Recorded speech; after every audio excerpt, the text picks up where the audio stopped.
problema em minha vida, resolvê-lo eu não posso não. Gosto de uma mulher, ela é casada, é minha empregada, eu sou o seu patrão. Também sou casado com a minha esposa, eu vivo feliz. Nesse outro amor já pensei por um fim, mas ela é o mal que faz bem pra mim. Tenho bastante amor para dividir com a minha esposa e a outra também. Vou levando a vida, amando as duas, não importa o que pela frente vem. Se eu deixar uma das duas, sei que sofrerei. Com a outra eu já combinei, ela vai ser minha uma vez por mês.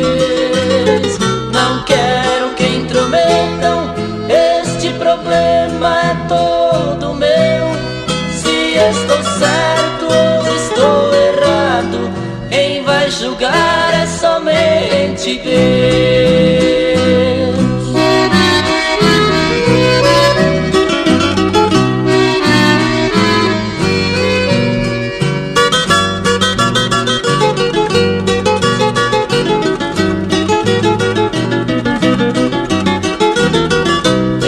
Bastante amor para dividir com a minha esposa e a outra também.